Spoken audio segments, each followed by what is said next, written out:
Përshëndetje të nderuar shikues, mirë se erdhët në emisionin Imazh, drejt për drejt nga studio e televizionit të Kosovës. Deri në orën 19 do të jem unë Edita Islami Ahmeti me ju dhe gjatë kësaj kohe do të mund të përcjellni materiale të ndryshme të përgatitura nga gazetarët e redaksisë dhe natyrisht nuk do të mungojnë mysafirët e ftuar në studion tonë. Do të flasim për aktivitetet e ndërmarra këto ditë të task force-s kundër piraterisë dhe falsifikimit, me çfarë janë ndaluar materialet e falsifikuara në disa komuna të Kosovës. Do të bisedojmë për këtë proces kontrollimi në pjesën e dytë të emisionit, ndërsa tani do të fillojmë me një ngjarje tjetër. Si vjet bëhen 16 vjet që nga operacioni Shigjeta e ushtrisë lirimtare të Kosovës. Këtë fundjavë do të organizohen disa aktivitete përkujtimore për shënimin e këtij përvjetori. Për këto aktivitete përkujtimore dhe për rëndësinë e këtij operacioni do të flasim me të ftuarit tanë në studio, zotëri Rahim Bekteshi, mirë se erdhët zotëri Bekteshi, dhe zotëri Bilal Sylla, mirë se erdhët zotëri Sylla, pra pjesëmarrës dhe ishe pror në operacionin Shigjeta të vitit 1999. Pra fillimisht do të doja të dija për aktivitetet përkujtimore që do të jenë këtë vikend, pra këtë fundjavë në nder të shënimit të 16 vjetorit të operacionit Shigjeta. Po, ne kemi paraportë të shtunën me fillim në orën 11 në fshatin Kushnin në Has, një tubim përkujtimor për dëshmorët e drejtimit taktik nr. D në operacionin Shigjeta. Edhe pas përfundimit të këtij manifestimi e kemi plan edhe si vjet të ndërmarrim një marsh tradicional në bjeshkun e Pashtrikut, në majën e Pashtrikut, ku edhe kemi zhvilluar luftimet në vitin 1999. Megjithatë, si vjet do të ndryshojnë në krahasim me vitet e kaluara këto manifestime, do të jenë 2 ditë apo jo zoti Bekteshi? Siç e përtendsoi pak më parë dhe komandanti Bilal Sylla, ne edhe vitin e kaluar kemi bërë përorimin e lapidarit në fshatin Kushnin të Hasit. Duke falendëruar bashkëqytetarëve tanë të cilët janë në diasporë, ata kanë sponsoruar së bashku me bashkëqytetarë tjerë të cilët gjenden këtu. Edhe tani e shënojmë mirë jubilar edhe është viti i dytë. Kështu që pas manifestimit përkujtimor që do të organizohet në orën 11 në fshatin Kushnin, do të zhvillojmë edhe marshin tradicional në majën e Pashtrikut, kur do të qëndrojmë një natë atje, edhe të nesërmen do të zbresim. Kështu do të evokojmë kujtimet nga lufta vitit 1999, domethënë nga ngjarjet më të rëndësishme tonat gjatë jetës sonë.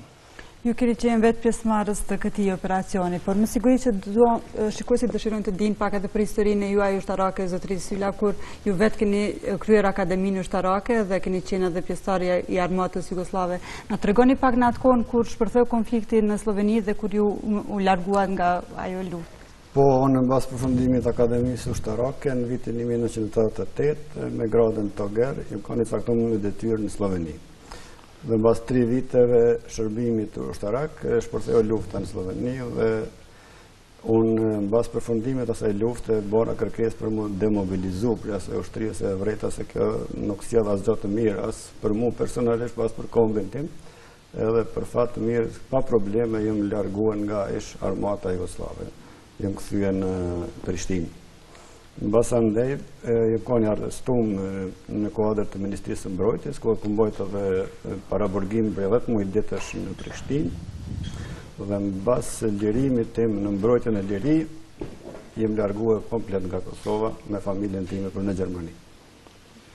Zotëri Bekteshi, ju si u kyçet në ushtrinë lirimtare të Kosovës? Unë jam kyçëndruar të ushtrisë lirimtare të Kosovës në pranverën e vitit 1998. Jam dalë nga ditari dhe jam rendit në radhë të QK-s, fillimisht në brigadën 123, dhe pas isha dhe si oficer rezervë, kam pas përmenduar shkollë ushtarake në Banja Luk, kam qenë i realitën për krahë ushtarëve të QK-s vitin 1998.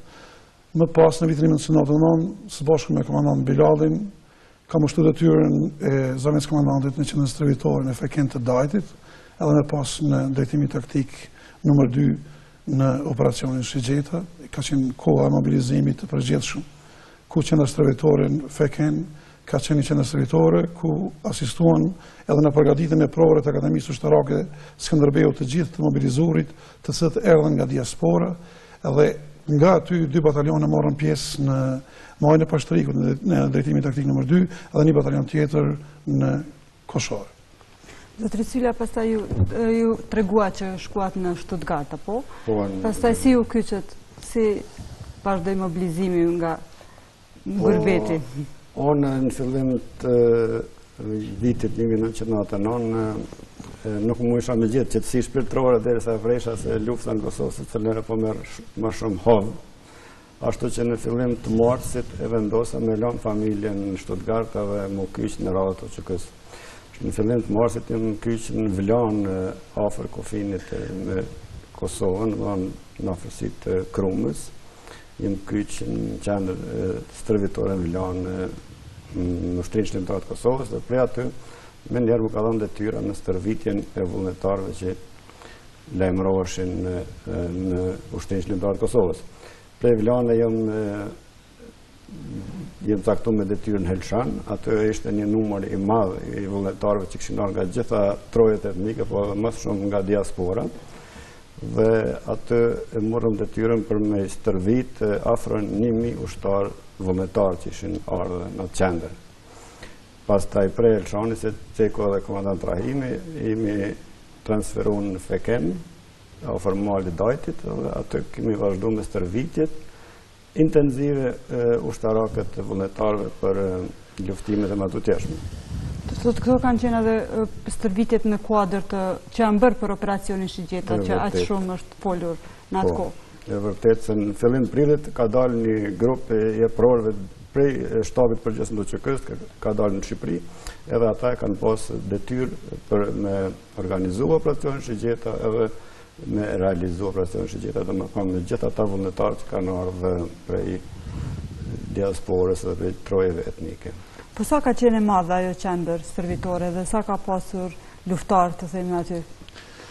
Qendra stërvitore Feken në malin Dajt, afër Tiranës, është menaxhuar kështu nga e prorët e Akademisë Ushtarake Skënderbeu, ku shfrytëzoi rastin të përshëndes të gjithë prorët, të cilët kontribuan në përgatitjen e të gjithë vullnetarëve të UÇK-s që erdhën nga diaspora, së bashku me ish komandantin kolonel Flamur Skraparliun, të cilët hapën dyert e asaj qendre stërvitore, ku kryen të gjitha përgatitjet taktike, fizike edhe psikologjike të ushtarëve, edhe në këtë mënyrë, domethënë, ushtarët tamam kanë qenë të përgatitur për të hyrë në vijat të frontit, saqë edhe gjatë operacionit Shigjeta, i tërë potenciali i ushtarak i ushtrisë jugoslave ka qenë i fokusuar për gjatë kufirit.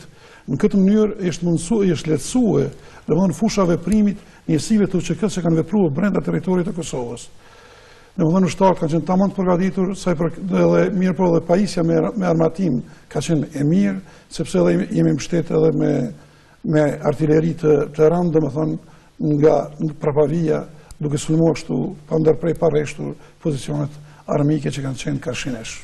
Sa kanë zgjatur këto para përgatitje? Para përgatitjet kanë filluar diku në fillim të muajit prill, edhe kanë zgjatur deri në fund të muajit maj. Kështu që domethënë në fund të majit më pas ka filluar operacioni Shigjeta, i cili domethënë ka qenë i shtrirë në vijën gjeografike mjaft mirë, domethënë edhe të pozicionuar shumë mirë në ushtar, edhe është mbulu komplet domethënë nga kështu për këtë aspektin strategjik dhe ushtarak kisha më dhënë fjalën komandant Bilalit, është më kompetent të flet për shtrirjen gjeografike të ushtarëve edhe taktike të ushtarëve. Faleminderit. Unë desha të thek se operacioni Shigjeta si operacion është e parapon 2 drejtime operative. Domethënë drejtimi i parë operativ ka qenë drejtimi i Kosharës. Ai ka filluar edhe më herët, domethënë shpërthimi i kufirit. Kurse drejtimi operativ numër 2 kanë drejtimi i Pashtrikut. Dhe operacioni Shigjeta ka filluar sakt në mëngjesin e datës 26 maj me sulmin që kanë bërë njësitë e para në Gorozhuk edhe në majën e Pashtrikut. Pastaj si përforcim jemi angazhu edhe brigada nga qendra stërvitore Fekenit me 29 edhe me 30 maj si përforcim, domethënë i asaj pjese të frontit që vetëm se kishin filluar luftimet. Kanë ekzistuar së bashku 3 drejtime taktike në kuadër të drejtimi operativ. Drejtimi taktik numër 1 ka qenë Batalioni Atlantiku në krahun e majt në majën e Pashtrikut. Drejtimi taktik numër 2 kemi qenë ne së bashku me njësinë të F0, të cilën e ka komanduar Fadil Zenullahu. Kurse drejtimi taktik numër 3 ka qenë Brigada 128 edhe TF3 i komanduar nga komandanti Fazli Berisha. Dhe me thonë, parafërsisht në këtë drejtim operativ kanë qenë të kyqen afro 2500 ushtarë të UÇK-s. Sa ka zgjati tërë operacioni? Operacioni ka zgjatë deri në përfundimin e luftës të përgjithshme në këtë Kosovën me nënshkrimin e marrëveshjes Kumanovës. Ashtu ka 13 qershore vetëm se kanë përfunduar gjitha luftimet edhe ashtu e përfundimi i këtij operacioni. Po me 27 maj është organizuar edhe ceremonia e dhënies së betimit. A mund të na tregoni pak për atë ceremoni si u zhvillua? Po më kujtohet si sot ajo ditë. Ceremonia e betimit është zhvilluar në qendrën stërvitore në Feken.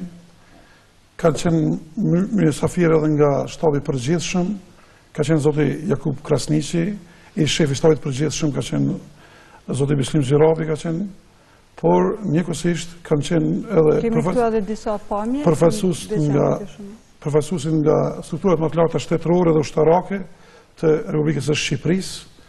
Edhe gjithashtu ne kemi pas mysafirë edhe atasheun ushtarak amerikan gjatë 23 vite që kemi pas para betimit, edhe atasheu ushtarak anglez. Edhe ceremonia e betimit është zhvilluar tamam ushtarakisht, kompetent ka qenë komplet provët e Akademisë Ushtarake Skënderbeu, edhe ka mbarvajt ashtu si duhet. Më kujtohet shumë mirë gjithashtu edhe firmat të gjithë ushtarët që ishin prezent kanë vënë firmat në një flamur, të cilën e kishte sjellë komandanti i Akademisë Ushtarake i asaj kohe, koloneli Flamur Skabarliu. Kemi këtu edhe foton, është kjo foto realizuar? Po, gjatë ceremonisë e betimit, ku shihet edhe zoti Jakub Krasniqi në atë kohë antar i shtabit të përgjithshëm dhe luftëtarë tjerë që kishin ardhur nga diaspora, anë kënd, domethënë diasporës nga të gjitha kontinentet, kishin përgjegjës mobilizimit të përgjithshëm të shtabit të përgjithshëm të UÇK-s. Zotri Cyla, në atë kohë në atë qendër stërvitore ishin prezente edhe shumë ushtarak të NATO-s. Sa kishit ju kontakte vetë me ata ushtarak? Jo, në atë qendër nuk ka pas shumë ushtarak të NATO-s, përpas këta dy që ceki komandant Rahimi, ata ishin vetëm si vizitë që ishte lejuar në atë stërvitje ushtarake demonstrative, dhe muj me këtë rast me cekin një fjalë që pa të thonë atasheu Amerikan, si kur të kisha armatimin tonë edhe moralin e juve, do të kisha arri deri në Beograd. Dhe të vërtet, ai demonstrim që e banën në toga e kompanisë para, dite demonstrim i sulmit, i togut në sulm, ka qenë jashtëzakonisht i mirë, jashtëzakonisht i suksesshëm dhe i ka impresionuar shumë ata dy ushtarak prezent në atë demonstrim. Do të thotë këto kanë ndodhur takimet gjatë para përgatitjeve? Po, demonstrim ushtarak i aftësisë njësisë tonë. Sa ishte numri të rënëve gjatë këtij operacioni? Po, një pyetje shumë e vend, ndoshta edhe ne harruam në shfrytëzoj rastin të përshëndes të gjitha familjet e dëshmorëve të UÇK-s, sepse ata dhanë bitë e tyre për këtë ditë të cilën ne sot e gëzojmë. Gjithashtu të gjithë qytetarët Prishtinës shfrytëzoj rastin të javërë ditën e sqarimit. Ne në muajin e Pashtrikut kemi pas 3 dëshmorë të rënë. Kemi patur Avdi Gjaçkun, Bedri Gashin edhe Lulzim Lugiqin. I kemi edhe fotot këtu. Nga njësia jonë, domethënë. Vetëm nga njësia jonë, këta janë që kanë rënë domethënë në altarin e lirisë. Mirë po, këta luftëtarë, të cilët u stërvitën nga qendra stërvitore në Feken, nuk u ndalen me kaq. Shumë prej tyre filluan luftën edhe kanë formuar celulat e para të ushtrisë shqiptare Preshevës, Medvegjës dhe Benoqit. Ata vazhdojnë luftën edhe në Lugin, por edhe në ushtrinë shqiptare kombëtare. E kemi gjithashtu këtu edhe Bardhyl Osmanin, që ka qenë ushtari i qendrës stërvitore në Feken. E kemi Beqir Sadikun gjithashtu. E kemi ushtarin tonë i rënë në Koshare, gjithashtu Fatmirat Kocerin. E kemi Njazia Zemin, i rënë gjithashtu në Lugin, Skifter Arifin gjithashtu. E kemi Sherif Jonuzin, ndër themelues të ushtrisë shqiptare të Preshevës, Medvegjës edhe Benoqit, sikurse edhe Florim Rushitin, që ka qenë dëshmor i TF0, në sis TF0 të komanduar nga komandanti Fadil Zënullahu. Ne jemi munduar që të mbajmë kontaktet me familjet të dëshmorëve, por edhe me të gjithë bashkëpunëtorët, ndoshta pse stafi jonë edhe kryesisht bashkëpunëtarët tanë ka qenë nga diaspora, e kemi pas pak të vështirë që të mbajmë kontaktet, domethënë mes vete, mirë po ato kemi jetësuar thash në fillim të bisedës me përorimin e lapidarit që bëm në Kushnin, dhe këta emra u skalitën në lapidarin e Kushnin, sepse rrugtimi që filloi në Pashtrik vazhdoi edhe në Lugin, vazhdoi edhe në Ilirit. Po kështu keni takime kështu jo formale me pjesëmarrësit? Po, tash duke i falenderuar edhe rrjeteve sociale, ne jemi shumë të angazhuar. Edhe gjithashtu kemi formuar një fond i cili quhet Pashtriku, me ndihmën e komandant Bilalit, i cili është në diasporë, është në Gjermani, edhe bashkëpunëtorëve të tjerë, kemi krijuar një fond edhe ju kemi ndihmuar familjeve të, domethënë familjeve të luftëtarëve të cilët janë në gjendje të rëndë ekonomike, por gjithashtu i kemi ndihmuar edhe familjeve të dëshmorëve. Së dhe lapidari që është ngrit ka qenë donacion i të gjithë bashkëpunëtorëve. Zotëri Cyla, tash 16 vjet pas, ku e shihni ju vetë rëndësinë e pjesëmarrjes në këtë operacion dhe vetë rëndësinë e operacionit Shëgjeta? Po, rëndësia e operacionit Shëgjeta është e padiskutueshme, domethënë jashtëzakonisht e madhe, se ishte hera e parë që ushtria shërbimtare e Kosovës ka lënë në një nivel më të lartë organizimit të luftimeve. Dhe vetë numri i madh i pjesëmarrësve në këtë operacion tregon se ka qenë një organizim mjaft i kompletuar në gjitha aspektet. Edhe këtë detaj e cek edhe generali amerikan Wesley Clark në librin e tij të bësh luftë moderne, ku thotë se pozicionet e ushtrisë shërbimtare në Pashtrik kanë qenë jashtëzakonisht të rëndësishme edhe për vetë forcat e NATO-s, ku është e kanë e parapona që ata të deportojnë edhe në drejtim nëse vjen deri te ndërhyrja e NATO-s me forca toksore. Dhe për neve personalisht është natyralisht një kënaqësi edhe një krenari që kemi pas rast edhe mundësi të marrëm pjesë në këtë operacion, të stërvitëm ata ushtarë edhe natyralisht të ruajmë jetërat e tyre, se jemi gjithashtu të lumtur që s'kemi pas më shumë viktima, duke marrë parasysh numrin e madh të ushtarëve në këtë të angazhuar në këtë operacion. Po tash ku jeni vetë ju të kyçur, cilat janë aktivitetet e juaja? Deri në vitin 2009, domethënë para transformimit të TMK-s në FSK, kam ushtruar detyrën e zëvendës komandantit e gardës në zonën e dytë, mbrojtëse në Prizren. Më pas kam qenë shefi operativës në njësinë e reagimit shpejt të FSK-s në Gjilan. Atje kam qëndruar 3 muaj, më pas jam demobilizuar në Vetëshirë, kurse aktualisht tash e 5 vite, domethënë jam drejtori i shkollës fillore Emin Duraku në Prizren. Zotëri Cyla, cilat janë aktivitetet e juaja tash? Po unë tash për fat mirë, për fat keq nuk di as vetë si ta vlerësoj, mbas luftës u ktheva më një herë prapë në Gjermani te familja ime, që kisha lënë atje. Edhe vazhdova jetën normale, mendoj se obligimin tim e kryeva me sukses dhe u ktheva prapë jetës time që kam pas para se me orë luftë. Ju faleminderit shumë për pjesëmarrjen e juaj në mision. Sukseset të mëdhuteshme në punën e juaj, në aktivitetet e juaj. E kalofshit mirë këtë fundjavë në manifestimin tradicional. Falenderoj edhe juve për ftesë edhe i përshëndes edhe gjithë ushtarët e operacionit Shëgjeta. I përshëndesim.